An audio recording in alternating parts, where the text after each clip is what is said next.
Lo primero, dar las gracias a la directora académica Vanessa Salvatierra por la invitación para estar hoy aquí junto a grandes profesionales que, bueno, para mí es un auténtico placer. Así también a todo el grupo FISIC, pues por este evento al cual felicito por la gran labor, esfuerzo y trabajo porque se haga una realidad. Voy a tratar un tema que considero que es muy relevante, que es necesario, que es importante en la situación actual en la que nos encontramos, una sociedad en la que, bueno, es pluripatológica y está polimedicada, y considero que es muy relevante el hecho de poder abordarlo, y además para mí es una gran motivación y ilusión poder exponerlo aquí con todos ustedes, así que agradezco a todos la presencia hoy aquí. Bueno, vamos a comenzar, si me deja pasar la diapositiva. Ahora. Vamos a comenzar un momentito porque me veo aquí abajo. Ahora. Disculpen. Ahí. Vale, vamos a comenzar situando en contexto la hipertensión arterial.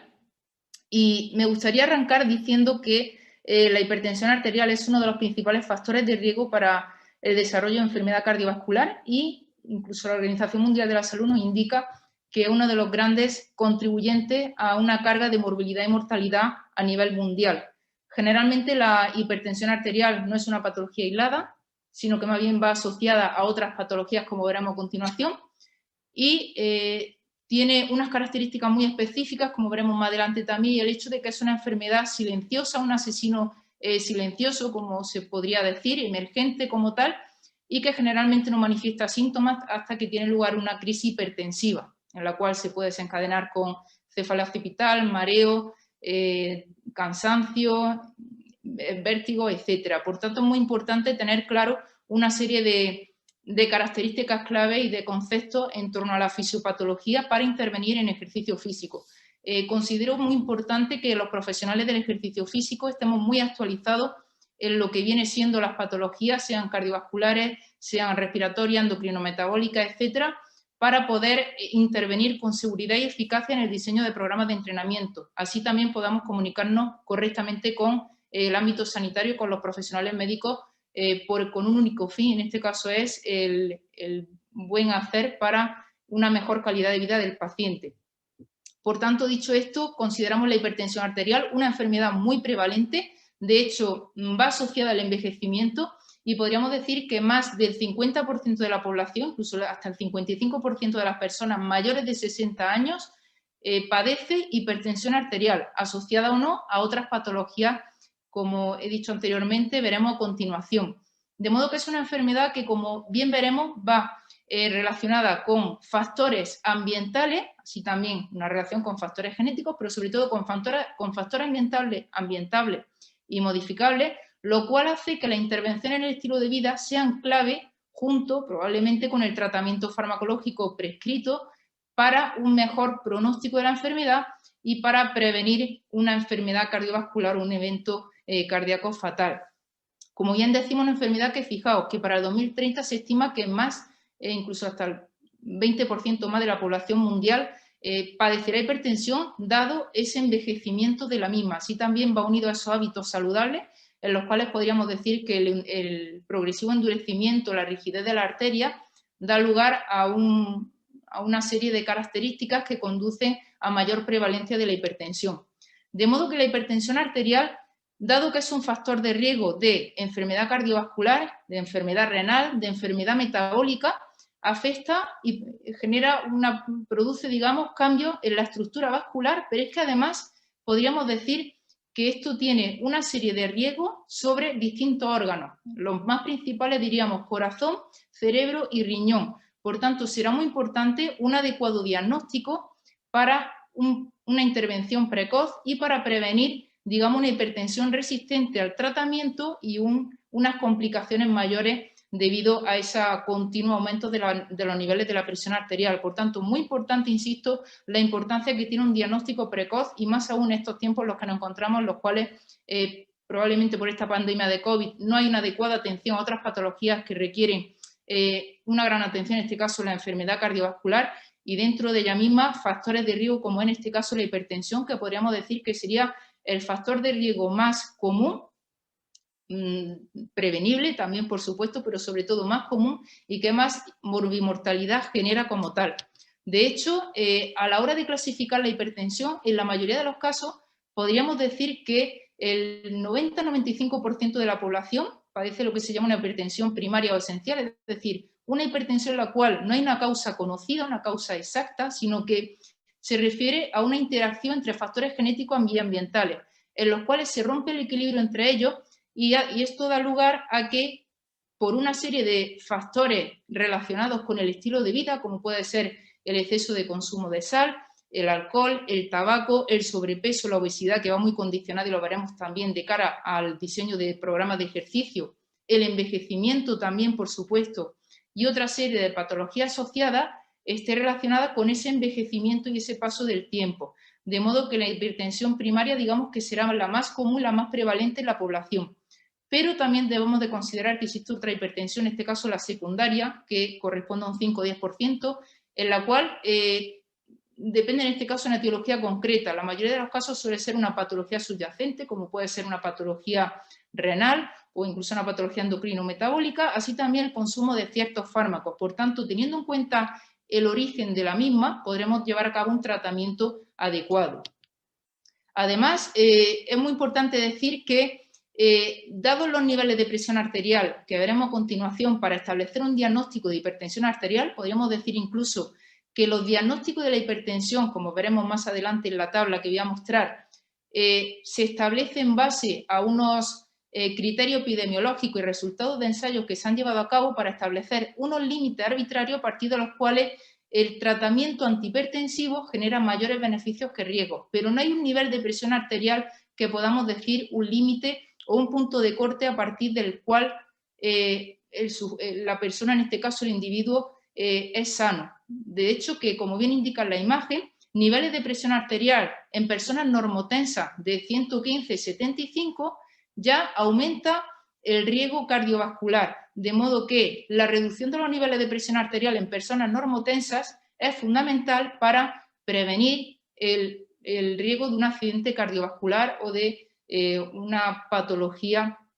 sea cardiovascular, etcétera. Además, tenemos que tener en cuenta que el aumento de 20 milímetros de mercurio en presión arterial sistólica o en diastólica duplican el riesgo de un evento cardiovascular, al igual que reducciones de 20 o 10 reducen, por tanto, ese 50%. De modo que, teniendo en cuenta que no hay un punto de corte claro bajo el cual la persona sea saludable, sí tenemos que considerar que existe una relación continua y gradual, proporcional, entre los niveles de presión arterial y el riesgo de enfermedad cardiovascular. Por tanto, teniendo en cuenta las tablas que mostraremos a continuación, hemos de considerar no solamente la clasificación del paciente hipertenso, sino también prevenir un estado de prehipertensión a hipertensión mediante modificaciones en el estilo de vida. Generalmente, el médico no prescribe tratamiento farmacológico cuando la presión arterial es normal alta, sino cuando se establecen ya unos límites patológicos, como veremos a continuación. Pero es que además es muy importante intervenir en la modificación del estilo de vida. ¿Por qué? Porque sabemos que cuando se desencadena un evento cardíaco, en este caso, por ejemplo, un primer infarto de miocardio, ya de por sí este antecedente aumenta el riesgo de que en los próximos años se desencadene otro evento cardiovascular fatal. Por tanto, es muy importante, como indico, no solo tener en cuenta el adecuado control y manejo de los niveles de presión arterial, sino también el control de otros factores de riesgo que también pueden empeorar el sistema cardiovascular del individuo en este caso. Por tanto, tenerlo muy en cuenta esos antecedentes de evento cardiovascular para prevenir un posterior episodio del mismo. De modo que, como hemos comentado, una hipertensión arterial no tratada, e insisto, esto es muy importante ahora, dado que no se está llevando quizá el adecuado control de los niveles de presión arterial en la consulta médica, quizá en las consultas de atención primaria, dado en primer lugar porque es una enfermedad silenciosa y no manifiesta síntomas hasta que no tiene lugar una crisis hipertensiva, y en segundo lugar porque debido quizá a la saturación del sistema sanitario por atención a a otras cuestiones, como en este caso la pandemia por COVID, hace que quizá no haya un adecuado control de los niveles de presión arterial con el tratamiento farmacológico y la modificación en el estilo de vida. De modo que personas que no sean tratadas adecuadamente esos niveles de presión arterial puede dar lugar a un aumento de la misma en el tiempo, además de generar un estado resistente al tratamiento. Y esto puede generar daño en órganos diana y, por tanto, como bien indicó en la imagen, daño vascular y renal asociado. De manera que sabemos que es un factor de riesgo cardiovascular prevenible y tratable, es muy importante su adecuado control y manejo y así también un adecuado evitar una progresión hacia un daño cardiovascular y renal asociado. De modo que el estándar de diagnóstico para establecer un diagnóstico, en este caso, como bien digo, de hipertensión arterial, se basa en recomendaciones de consenso, pero es muy importante tener en cuenta que, como hemos dicho anteriormente, niveles de presión arterial de incluso 115 sistólica y 75 diastólica ya de por sí aumenta el riesgo cardiovascular y, por tanto, es muy importante el adecuado control de los mismos. Así también no solamente los niveles de presión arterial, sino la estratificación del riesgo cardiovascular del paciente, como veremos anteriormente, los fármacos que consume, la interacción de los fármacos con el ejercicio y, por tanto, ese riesgo cardiovascular general del individuo. Como podemos ver aquí en esta imagen, se establece, digamos, la clasificación de los niveles de presión arterial. Es decir, podemos observar cómo la presión arterial se establece en esta clasificación en óptima, normal, normal alta, grado 1, grado 2 y grado 3. Generalmente, y atendiendo en este caso a la guía europea, podemos denominar la hipertensión arterial como aquella en la cual se establece unos límites superiores o iguales a 140-90 en los niveles de presión arterial medido en la consulta médica. De modo que el objetivo en este caso será reducir los niveles de presión arterial por debajo de ese 140-90 y atención en personas con diabéticos o personas con enfermedad renal se establece un objetivo de 130-80. De modo que, como hemos dicho antes, dado que es una variable que es continua, biológica y que con niveles bajos de la misma ya existe una relación lineal con eventos cardiovasculares y renales, será muy importante intervenir en esa prevención, es decir, en prevenir el estado de un prehipertenso a un hipertenso. Bien es cierto que personas ya con una clasificación de hipertensión, sea grado 1, 2, 3,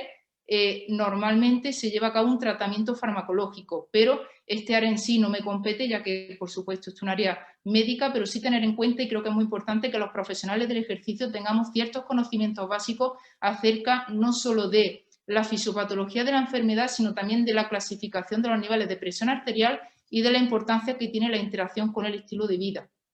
De modo que, como hemos dicho antes, el papel de los hábitos de vida, del estilo de vida, de un adecuado control y manejo de esos factores de riesgo que son modificables, son muy importantes desde el primer momento en el que se diagnostica esos niveles elevados de presión arterial. La guía europea incluso indica que en los primeros 3-6 meses, en personas con una hipertensión arterial que sea leve, se recomienda llevar a cabo esa modificación en el estilo de vida. Si bien es cierto que cuando supera ese margen de tiempo, se lleva a cabo una revisión del mismo y en caso de que no se haya llevado a cabo un adecuado control, probablemente se intervenga mediante tratamiento farmacológico, que,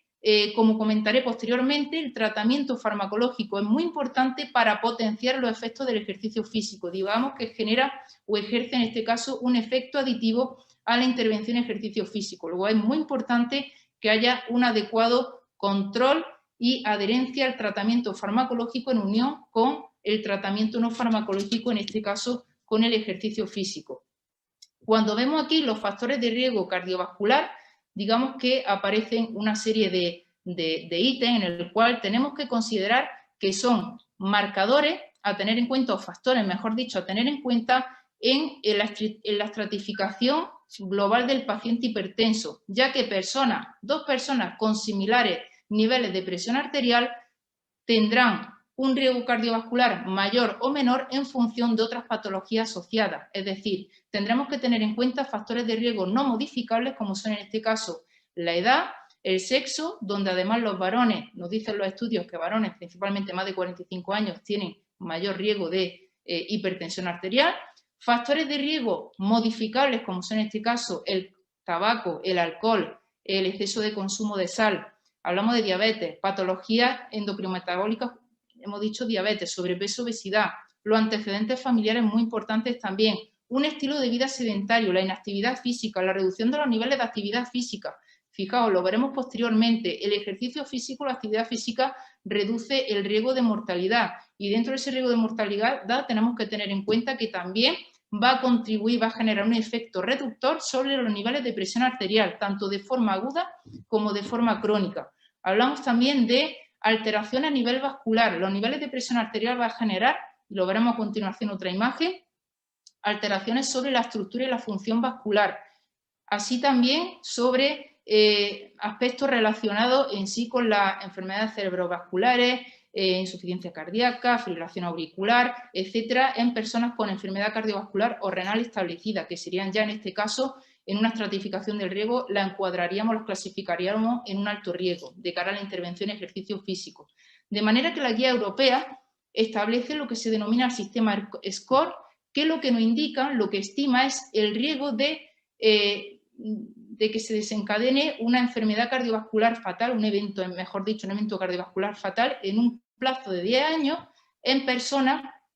que tengan en cuenta estos factores. Hay que tener en cuenta la edad, el sexo, el consumo de tabaco, el colesterol y la presión arterial sistólica. De modo que esa estratificación del riesgo cardiovascular del paciente nos va a dar una información muy precisa para que a la hora de llevar a cabo la planificación, la entrevista inicial, la toma de datos, recabar esa información no solamente en cuanto a las características personales, antecedentes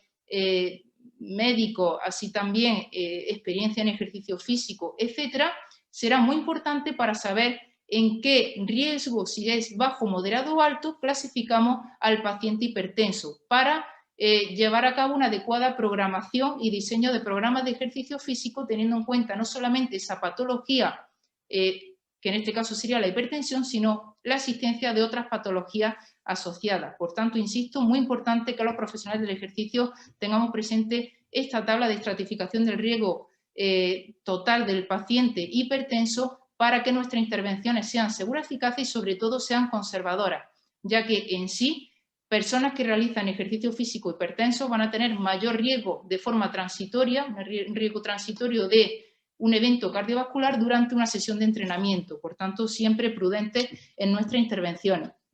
Fijaos también cómo un metaanálisis de estudios longitudinales nos indican que las personas que cumplen con los niveles mínimos de actividad física, hablamos de niveles mínimos, es decir, lo que se recomienda de forma mínima para evitar una conducta, un comportamiento sedentario, que nos indica la Organización Mundial de la Salud, que todos sabemos. Actividad física de intensidad baja moderada. Hablamos de 150 a 300 minutos de actividad física de intensidad baja o 75 minutos de intensidad baja moderada y 75 a 150 minutos de intensidad vigorosa a la semana. Así también de 2 a 3 días a la semana de ejercicio de fuerza, de trabajo, de entrenamiento neuromuscular, involucrando los principales grupos musculares. Serían las recomendaciones mínimas y es muy importante para combatir con este sedentarismo que ahora se ha visto acrecentado también por esta pandemia en la que nos encontramos y, como digo, la hipertensión arterial, una enfermedad que va muy asociada y muy vinculada no solamente al sedentarismo, sino también a otras patologías presentes ya en los individuos.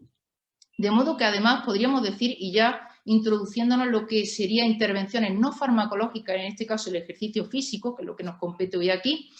que tanto la intervención en ejercicio como los fármacos van a ser igualmente efectivos para reducir la presión arterial sistólica en individuos hipertensos. Es decir, hablamos que se pone al mismo nivel el ejercicio físico que los fármacos. Esto no quiere decir en ningún caso que el ejercicio físico supere el valor o el efecto que se desencadenan con los fármacos, sino que potencia el efecto del mismo, pero que el ejercicio tiene una serie de características que da lugar a unos efectos reductores, tanto agudos como crónicos, los niveles de la presión arterial y, por tanto, una herramienta muy potente que es muy importante que introduzcamos, sobre todo en aquellas personas con estilos de vida sedentarios. De modo que podríamos decir, y en esta imagen queda muy claro, cuáles son los mecanismos adaptativos que generan un efecto antihipertensivo a la hora de realizar el ejercicio físico. Cuando una persona realiza ejercicio físico, tenemos que saber que se generan una serie de cambios Y pienso que esto es muy importante que con palabras sencillas y adaptadas al lenguaje del cliente, en este caso, se lo hagamos llegar y transmitir, porque argumentándole y justificándole el valor que posee el ejercicio, posiblemente encuentre una motivación para que inicie un programa de ejercicio y además lo mantenga en el tiempo. De modo que, fijaos, encontramos mecanismos adaptativos, bueno, serán multifactoriales, pero podríamos especificarlo en mejoras de la función endotelial. Esto es fundamental. El ejercicio físico genera una mayor liberación de sustancias vasodilatadoras, de óxido nítrico. Esto va a dar lugar que el endotelio como tal mejore ese tono vascular, esa función en la cual se lleva a cabo esas fluctuaciones del flujo sanguíneo. Esa mejora de la función endotelial va a generar una mejora de la vasodilatación y que, por tanto, la arteria y los vasos sanguíneos en general se adapten muy bien a esos cambios de presión arterial. De modo que el ejercicio físico va a desencadenar una menor rigidez de la arteria, una mayor distensibilidad y, por tanto, una mayor vasodilatación de las mismas. Estos son efectos con el ejercicio físico que van a propiciar una mejora de los niveles de presión arterial, pero que es muy importante que se mantengan en el tiempo, que se realice regularmente. Además, genera una inducción de las vías proangiogénicas, es decir, hablamos como los cambios morfológicos en el árbol vascular va a dar lugar a un aumento del tamaño y del número de vasos sanguíneos, de modo que esa inducción de vías proangiogénicas también sería uno de los mecanismos adaptativos que intervienen en los efectos, digamos, como efecto antihipertensivo del ejercicio físico. Y hablamos de la mejora de la sensibilidad a la insulina. Es muy importante tener en cuenta que a la hora de hablar de la fisiopatología de la hipertensión arterial, existe una gran relación entre la hiperinsulinemia y la hipertensión arterial, de manera que el ejercicio físico, la contracción muscular y la importancia del tejido muscular, y ojo, el tejido óseo también, es vital a la hora de generar cambio endocrino y, por tanto, aumentar la sensibilidad a la insulina. Y esto también va a estar condicionado y relacionado con el sobrepeso o la obesidad. Personas hipertensas normalmente presentan sobrepeso, obesidad, y la mejora de la composición corporal a través, en este caso, del entrenamiento de fuerza, que si bien veremos genera unas reducciones de la presión arterial menores que con el ejercicio cardiorrespiratorio, pero de forma indirecta va a dar lugar a una disminución de los niveles de la presión arterial. Así, por tanto, una imagen que resume y que ilustre, por tanto, lo comentado anteriormente, la hipertensión arterial no hay que verlo como una enfermedad aislada, sino como una enfermedad que normalmente va asociada a otras patologías, y el ejercicio físico hemos de tener en cuenta que tiene que generar un impacto global sobre el cliente, de modo que hipertensión tendrá gran relación con el sobrepeso, la dislipidemia, la diabetes, el síndrome metabólico, el alcohol y tabaco y el sedentarismo. Esto va a dar lugar a ese endurecimiento progresivo y mayor rigidez en la arteria, en los vasos sanguíneos, y, por tanto, a la generación también de placas de ateroma, por tanto, de mayor, se rompe el equilibrio entre elastina y colágeno en, digamos, los vasos. Esto también genera mayor colesterol, mayor lípido, etcétera, y, por tanto, desencadena mayor aumento de la presión arterial. De modo que considerar todos los factores que rodean a la presión arterial. Así también la sarcopenia, la osteoporosis y el síndrome de fragilidad. Como hemos comentado anteriormente, dado que la hipertensión arterial establece una gran relación con el comportamiento sedentario y con otras patologías, la inactividad, que va a generar una disminución de la pérdida de fuerza muscular, que además acontece y va acompañado al paso del tiempo, esto también se relaciona con una disminución de la pérdida de densidad mineral ósea, y esto también va añadido a un síndrome de fragilidad que da lugar a un aumento también del riesgo de caídas, de fracturas, de la pérdida de autonomía y de la independencia. Nos viene a decir y a justificar la importancia que posee el ejercicio, principalmente cardiorrespiratorio y de fuerza, para hacer frente a estos procesos sarcopénicos, osteoporóticos y patologías endocrinometabólicas que acompañan a la presión arterial como factor de riesgo cardiovascular. De modo que, y considero que esto que voy a decir ahora también es fundamental, el efecto reductor que genera el ejercicio físico en los niveles de presión arterial será mayor en hipertensos que en normotensos. Es decir, a mayores niveles de presión arterial de inicio, en reposo, le corresponden mayores reducciones de presión arterial durante y después del ejercicio, en ese efecto hipotensor del ejercicio, como veremos posteriormente. Fijaos aquí en estos valores que mostramos a través de este posicionamiento del Colegio Americano de Medicina del Deporte, como nos indica que en hipertensos las reducciones de los niveles de presión arterial son de 4 a 6%, a diferencia de personas normotensas que son del 1 a 2%. De modo que a mayores niveles de presión arterial en reposo le corresponden mayores reducciones, la magnitud será mayor, de presión arterial después de un programa de ejercicio regular. A la hora de hablar de modalidades de ejercicio, y esto pienso que es fundamental cuando diseñamos los programas de entrenamiento, qué tipo de ejercicio físico llevo a cabo, principalmente las guías clínicas, en este caso sociedades científicas como pueden ser la Sociedad Americana del Corazón, incluso, como hemos comentado, la CSM, establecen como el que mayor nivel de evidencia posee el ejercicio cardiorrespiratorio de baja a moderada intensidad, donde además el volumen prima sobre la intensidad. De modo que el ejercicio cardiorrespiratorio va a generar reducciones de los niveles de presión arterial de entre 5 y 15 milímetros de mercurio. Sin embargo, el entrenamiento de fuerza, el trabajo neuromuscular, genera una reducción de la presión arterial menor, digamos que la mitad de lo que corresponde al cardiorrespiratorio. Hablamos de 2-3 milímetros de mercurio. También podemos decir que evidencias científicas más recientes equiparan la magnitud del efecto reductor de la presión arterial con el ejercicio cardiorrespiratorio y neuromuscular, de modo que parece ser que las reducciones son similares entre el cardiorrespiratorio y el neuromuscular. Eso nos indican los últimos estudios científicos, pero el que posee mayor evidencia científica a la hora de prescribirse es el cardiorrespiratorio. Sin embargo, el neuromuscular, normalmente, aunque presente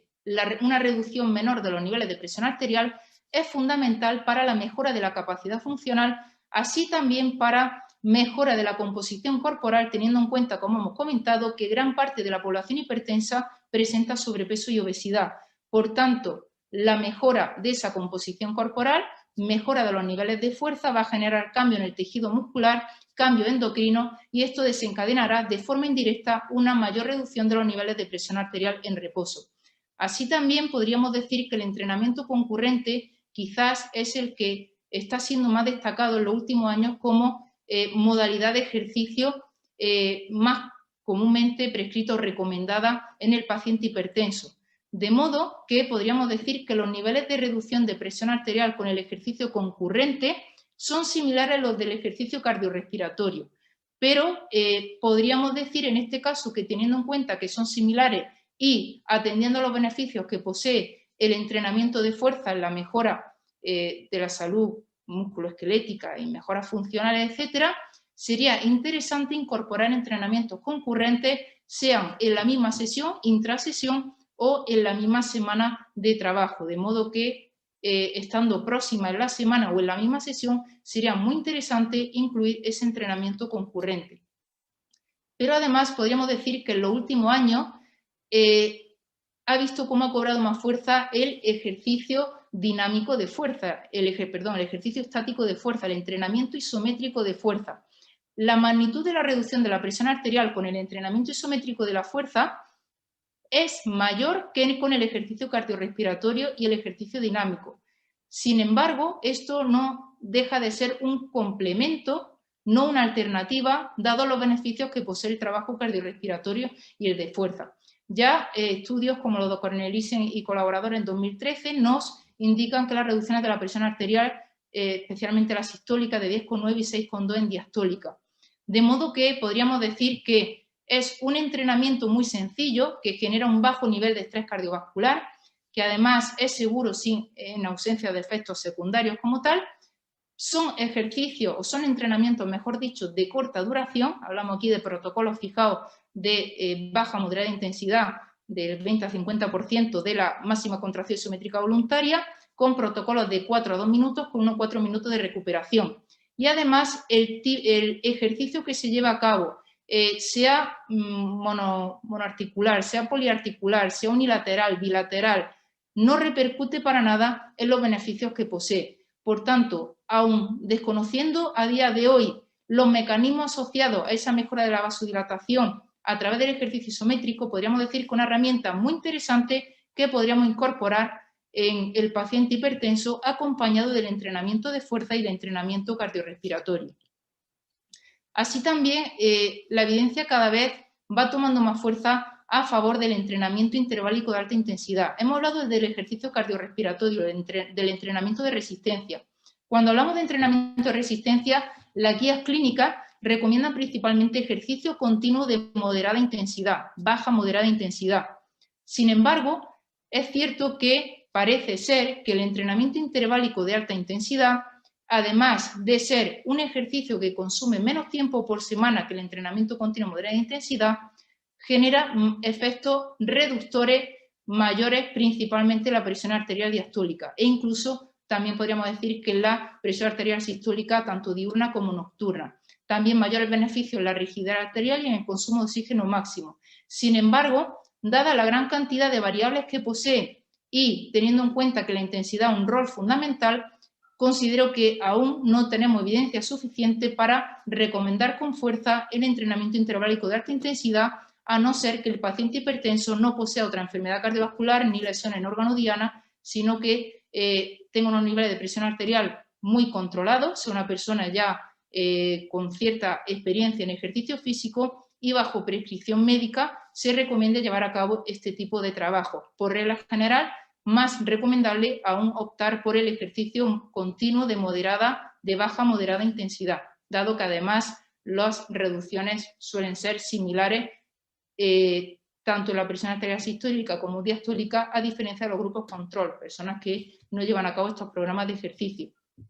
Me parece muy interesante incluir esta tabla en la cual queda reflejada una serie de recomendaciones generales en las modificaciones del estilo de vida en el paciente hipertenso. Hablamos, es general, no deja de ser general, como hemos comentado antes, la importancia que posee el ejercicio de resistencia, el ejercicio de fuerza. Muy importante aquí, considero, y lo veremos a continuación, la RM no sería lo más adecuado a la hora de programar la intensidad, sino que más bien optaríamos por carácter del esfuerzo bajo-medio, es decir, que la persona pueda realizar la mitad o menos de las repeticiones posibles, dado que la respuesta normal de la presión arterial al entrenamiento de fuerza es un aumento agudo tanto de la sistólica como la diastólica, y tenemos que ser muy cuidadosos a la hora de programar la intensidad para evitar maniobras de Valsalva que generan respuesta hipertensiva y, por tanto, cargas elevadas. Por tanto, la presión arterial, la respuesta de la presión arterial al entrenamiento de fuerza tendrá gran relación con el tipo de ejercicio, la carga relativa y el grado de fatiga alcanzado. Y hablamos también del ejercicio isométrico de fuerza, con estos protocolos, como hemos visto, protocolos digamos, de fuerza de agarre manual de 4 por 2 minutos. Así también, a la hora de establecer una progresión en las variables de la dosis del entrenamiento, considero muy importante que la primera variable en la que tenemos que aumentar sería la frecuencia, seguida del volumen y la intensidad. Es decir,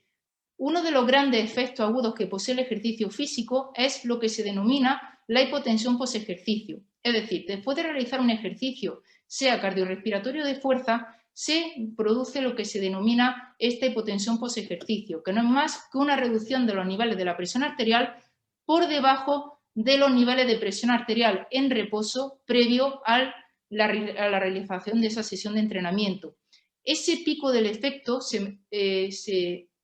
produce en las 4 o 10 horas siguientes a la realización del ejercicio y puede perdurar hasta las 24 horas. De modo que ya de por sí una sesión de ejercicio físico va a generar una reducción aguda y por tanto transitoria, temporal, de los niveles de la presión arterial que puede durar hasta 24 horas, lo cual esto nos da pie a considerar la importancia que posee la frecuencia de entrenamiento como variable de la dosis y por tanto como a la hora de diseñar programas de entrenamiento hemos de hacerle ver a nuestros clientes que los beneficios que posee el ejercicio como tratamiento antihipertensivo va a depender de la regularidad del mismo, dado que una vez cesa el programa de entrenamiento en el tiempo, probablemente lo más seguro en este caso es que los niveles de presión arterial vuelvan a los valores previos al comienzo de este programa de entrenamiento. Muy importante la regularidad y la adherencia. Incluso los estudios científicos nos hablan de programas de entrenamiento de al menos de 3 meses de duración. Por esto es muy importante generar autonomía e independencia en nuestros clientes para que ellos mismos tengan una serie de herramientas que permitan diseñar ellos también sus sesiones de entrenamiento teniendo en cuenta unas pautas claves que nosotros como entrenadores les ofrezcamos. Además de esa respuesta hipotensiva al ejercicio físico, tenemos también que ser conscientes de lo que se denomina respuesta hipertensiva al ejercicio. Es decir, cuando una persona realiza ejercicio, por ejemplo, de resistencia a un trabajo continuo de moderada intensidad, la presión arterial sistólica aumenta de forma proporcional a la intensidad del esfuerzo, por un aumento del volumen sistólico, un aumento del gasto cardíaco, mayor vasodilatación, mayor flujo sanguíneo, y esto genera mayor presión arterial. Pero la sistólica hablamos, la diastólica normalmente se mantiene o se reduce un poquito, pero hemos de saber que hay personas que generan lo que se llama ese incremento exagerado de la presión arterial sistólica durante el ejercicio, una respuesta hipertensiva, en la cual los estudios y la evidencia nos indica unos valores como son los que reflejan en la imagen. Esto nos da pie a saber que como entrenador es muy importante detectar esa respuesta hipertensiva al ejercicio para que cese la sesión, para que cese el programa y podamos derivar al profesional sanitario en este caso, porque quizá no se esté llevando a cabo un adecuado tratamiento farmacológico o sea necesario hacer una adecuada valoración global del paciente antes de reiniciar y retomar el programa de entrenamiento. De modo que es muy importante tener en cuenta esa respuesta hipertensiva al ejercicio, tanto el ejercicio de resistencia como al de fuerza. Además, teniendo en cuenta que el tipo y dosis de ejercicio atienda a las necesidades y preferencias del paciente, es muy importante que previo a que nosotros diseñemos como entrenador un programa de ejercicio, previamente la persona haya acudido a su médico y a través de una valoración, de una exploración y una serie de pruebas que el médico considere, establezca ese diagnóstico de hipertensión arterial, establezca una serie de pautas y recomendaciones tanto en fármacos como en tratamiento no farmacológico en este tipo de ejercicio físico, que sea adecuadamente prescrito por el médico y que esa información venga ya a nosotros los entrenadores para que llevemos a cabo esos programas de ejercicio. Por eso vuelvo a insistir en la importancia que tiene que nosotros como entrenadores no solamente sepamos de ejercicio, sino también de fisiopatología, para que nos permita una comunicación más fluida, en este caso con los profesionales sanitarios. Y por último, también tener en cuenta una serie de consideraciones y precauciones a la hora del diseño de programas de entrenamiento. Como hemos comentado en primer lugar, la prescripción médica es vital, es clave para que mantengamos una adecuada, correcta comunicación bidireccional, ya no solamente acerca del ejercicio físico que lleva a cabo, sino también de la progresión, de la evolución del mismo, un adecuado seguimiento en el tiempo del paciente. Es muy importante considerar y conocer la terapia o la medicación, en este caso los fármacos antihipertensivos, es decir, si el paciente consume beta bloqueantes o consume diuréticos o consume ARA o IECA, etcétera, ya que generalmente hay medicamentos como los beta bloqueantes que reducen los niveles de frecuencia cardíaca de 20 a 30 latidos. Por tanto, en este caso, el control del entrenamiento, de la intensidad mediante la frecuencia cardíaca quizá no sea el parámetro más adecuado y sería más conveniente optar por otras escalas de control de la intensidad, en este caso, escala de percepción subjetiva de esfuerzo, que si bien los estudios nos dicen que pueden ser una herramienta muy adecuada y correcta como alternativa a la medición de la frecuencia cardíaca. Será muy importante también tener en cuenta los ambientes calurosos y húmedos, ya que hay ciertos medicamentos antihipertensivos que influyen en la capacidad termorreguladora del paciente en este caso. Por tanto, evitar esos ambientes demasiado calurosos, húmedos. Así también será muy importante una adecuada hidratación, ya que hay ciertos fármacos que reducen los niveles de potasio en sangre y que también aumentan la deshidratación, por tanto una adecuada hidratación durante la sesión de entrenamiento. Una recuperación progresiva y gradual. ¿Por qué? Porque hay ciertos fármacos, combinaciones de los mismos, que generan una hipotensión postural y un riesgo también de mareo si el ejercicio se detiene de forma brusca. Por tanto, será muy importante que la vuelta a la calma sea progresiva y sea gradual. Así también cuidado con la maniobra de Valsalva. Esto va muy relacionado con el entrenamiento de fuerza, dado que, y en trabajo de estabilidad del tronco, dado que la presión intratorácica y la presión intraabdominal son estrategias que utiliza el cuerpo para estabilizar el tronco y para llevar a cabo en este caso ejercicios de fuerza que impliquen primero un adecuado control y estabilización central. ¿Qué ocurre? Que cuando se lleva a cabo estas maniobras de Valsalva, esto genera también una respuesta hipertensiva. Esto da lugar a un aumento agudo de la presión arterial, sobre todo ante esfuerzos de moderada alta intensidad. Hablamos de entrenamiento del 70-80% de la RM, en este caso hablando cuando hablamos del gol estándar. Por eso es muy importante optar por cargas bajas moderadas en los cuales enseñamos a nuestros clientes que llevan a cabo un adecuado patrón respiratorio y siempre mantengan un adecuado ciclo respiratorio, una adecuada respiración durante el entrenamiento de fuerza, evitando en este caso la maniobra de Valsalva. Y la selección de ejercicios. Digamos que la selección de ejercicios es fundamental, ya no solamente por la hipotensión postural, es decir, ejercicios en los cuales la cabeza esté más baja del corazón, por ejemplo, tener mucho cuidado con ejercicios en los cuales está la persona en declinado, por ejemplo, los press de banca declinados, en los cuales la cabeza está por debajo del corazón, evitar este tipo de ejercicios. Así también, a la hora de establecer la secuencia en la realización de las tareas, considerar también los cambios de posición, es decir, evitar un ejercicio en bipedestación para que a continuación haya uno en supino. Es decir, que haya una adecuada progresión. Primero todos los que son en bipedestación, posteriormente cuadrupedia, supino, etcétera. Así también será muy importante el número de grupos musculares implicados, ya que a menor masa muscular implicada implica una menor vasodilatación y la reducción de la resistencia periféricas totales será menor. Es decir, personas hipertensas serán importantes que realicen ejercicios globales multiarticulares en el que participen muchos grupos musculares. ¿Por qué? Porque esto me permite generar más flujo sanguíneo, mayor vasodilatación y mayores reducciones de las presiones de las resistencias periféricas, para que no haya una subida brusca de los niveles de la presión arterial. De modo que aquellos ejercicios los cuales sean más analíticos, como pueden ser una flexión de codo, una extensión de codo, o ejercicios por encima de la cabeza en los cuales la musculatura que se moviliza es menor y por tanto la vascularización es menor, serán importantes que intervenga también el tren inferior, en este caso las piernas, por ejemplo, caminando en el sitio con desplazamiento. Esto me permite en sí que la respuesta hipertensiva sea menor. Por tanto, considero que la selección de ejercicios es una variable de la dosis también vital en el paciente hipertenso y que tenemos que tener mucho control y mucha precaución a la hora de diseñar las tareas, al igual que el resto de variables. Hablamos, como hemos dicho antes, de la frecuencia, el volumen, la intensidad, la metodología, esa orden y secuencia de la realización de ejercicios y el diseño de tareas. Y bueno, esto sería lo más importante acerca de la hipertensión arterial y ejercicio físico en pacientes con altos niveles de presión arterial. Agradezco a todos su presencia hoy aquí y muchísimas gracias por vuestra atención y quedo abierta a cualquier pregunta que estimen conveniente. Muchas gracias, Lucía. Muy buena tu presentación, como siempre tremenda. Ya te he visto en otras partes, así que muy bien. Mira, hay algunas consultas. Voy a empezar. Acá dice,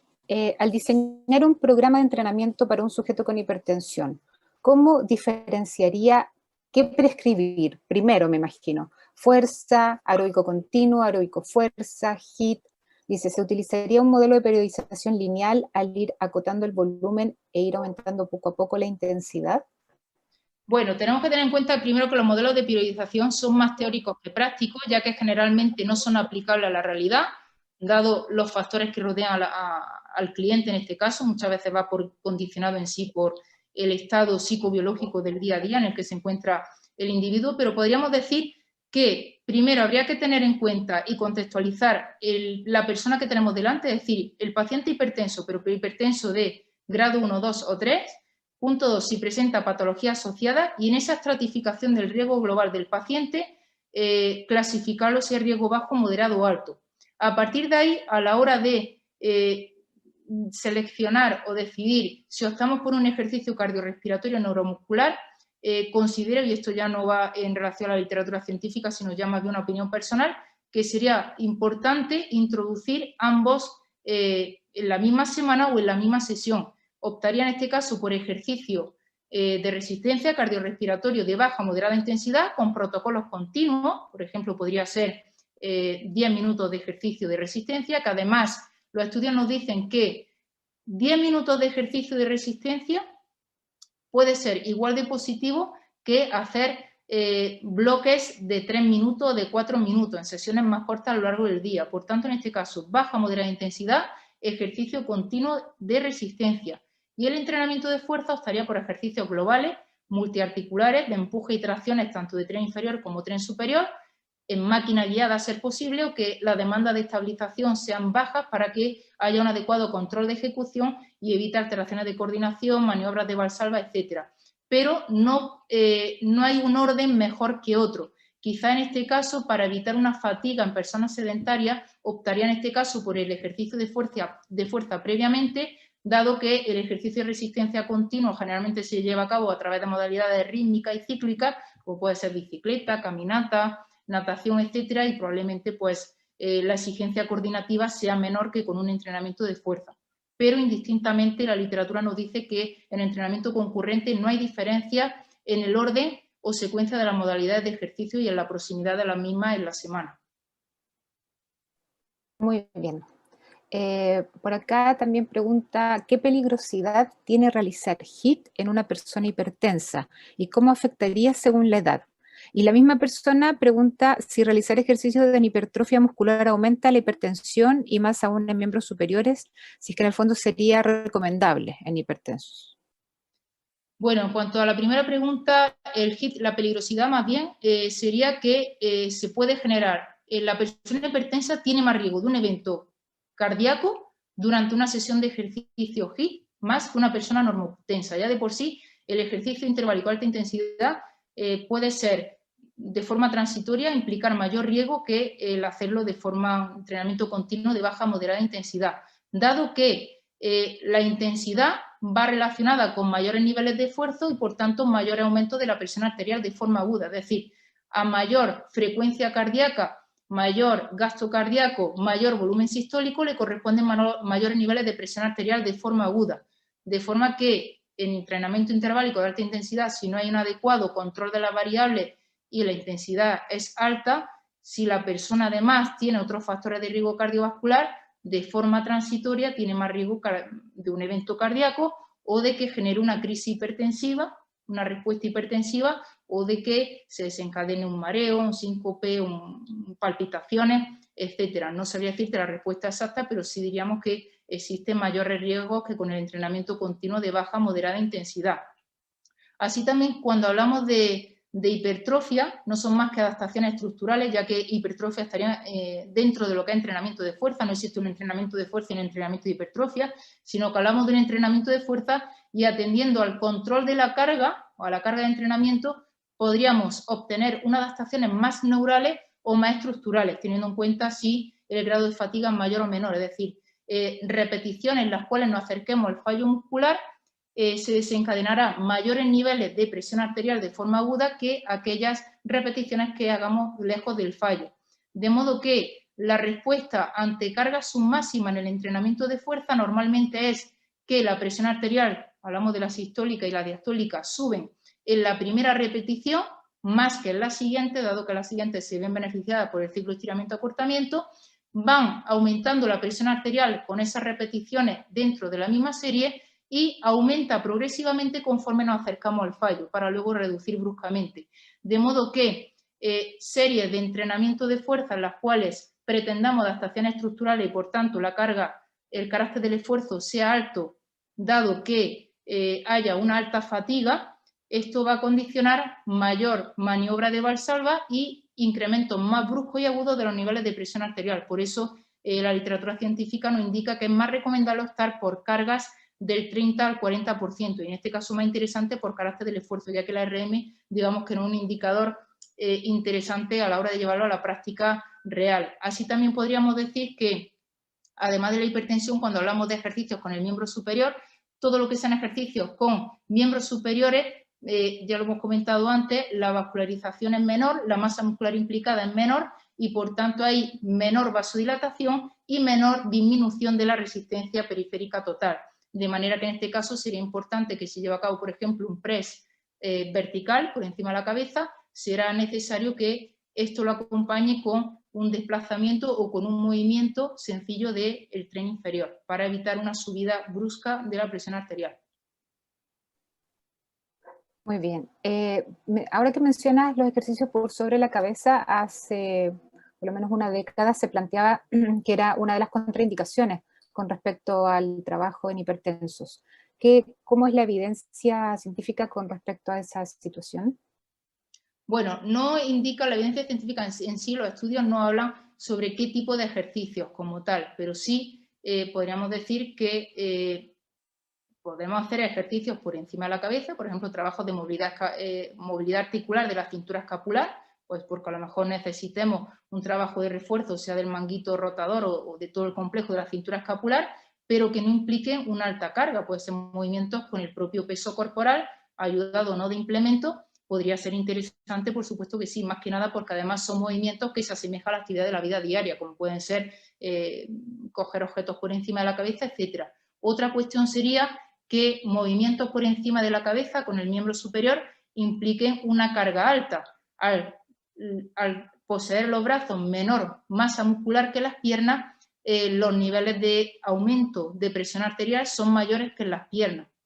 De modo que tenemos que tener en cuenta que ejercicios del tren superior, nos dicen las guías que sí, por supuesto, podemos hacerlo, pero la carga será menor, el carácter del esfuerzo será incluso más bajo que con ejercicios del tren inferior. Al igual, también es cierto, podemos decir que ejercicios de movilidad, por ejemplo, o de fuerza del tren superior, no será igual hacerlo en bipedestación que en decúbito supino. El ejercicio en decúbito supino, bien sabemos, como puede ocurrir también con el medio acuático, que el incremento de la presión arterial es menor. Por tanto, tener en cuenta bien las posiciones corporales a la hora de diseñar las tareas y, sobre todo, tener en cuenta a qué persona tenemos delante, qué niveles de presión arterial tiene y qué patologías asociadas presenta y qué experiencia tiene en cuanto a ejercicio físico.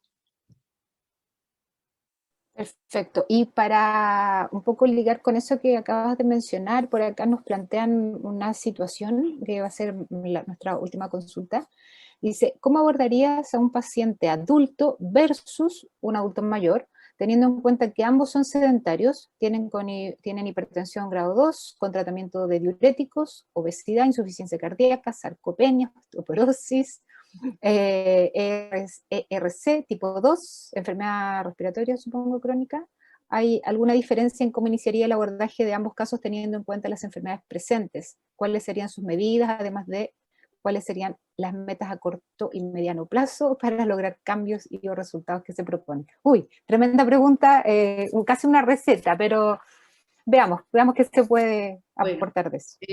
Como he dicho anteriormente y también digo ahora, recetas como tal obviamente no hay. Es muy importante tener en cuenta la patología en sí, el conocimiento de la misma y tener en cuenta pues, las variables de ejercicio y saber sobre entrenamiento como tal, ¿no? Lo primero importante es tener en cuenta que el adulto mayor en este caso tiene unas necesidades, unas preferencias y unos gustos probablemente diferentes a los de un adulto joven, teniendo en cuenta que el adulto mayor probablemente su actividad laboral no sea tan exigente, o sí, habría que verlo respecto a un adulto joven. Un adulto mayor probablemente no esté en una actividad laboral inactivo como el adulto joven, así también las necesidades de fuerzas no sean tan elevadas como el adulto joven, ¿no? Habría que ver, insisto, qué tipo de características posee cada uno. Pero bueno, siendo conservadores podríamos decir que dado que la presión arterial aumenta en relación también al envejecimiento por ese progresivo deterioro o endurecimiento de la arteria, pues a la hora de llevar a cabo el programa de ejercicio prácticamente no habría gran diferencia entre uno y otro, si teniendo en cuenta que probablemente el adulto mayor, si no ha realizado previamente ejercicio, estaríamos por tareas muy sencillas, de baja capacidad coordinativa, que impliquen actividades que se asemejen a su actividad de la vida diaria, en este caso subir y bajar escaleras, sentarse y levantarse, movilizar objetos, etcétera. Es decir, una serie de acciones que le permitan salvaguardar su autonomía e independencia y prevenir además otra serie de factores de riesgo que van asociados al envejecimiento, así también riesgo de caída, fracturas, etcétera. Aspectos coordinativos, ejercicios relacionados también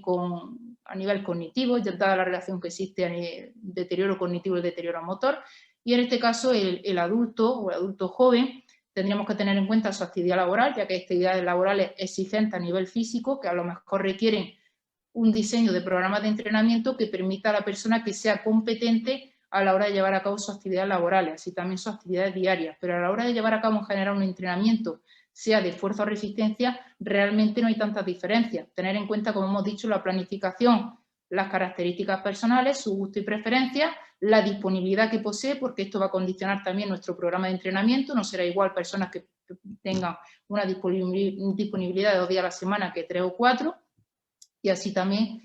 como hemos dicho, pues una serie de patologías asociadas, pero características o recetas en concreto realmente no podemos dar, y de eso radica también la competencia del entrenador, los conocimientos, que es importante mantenernos actualizados y profundizar mucho tanto en patología como en ejercicio.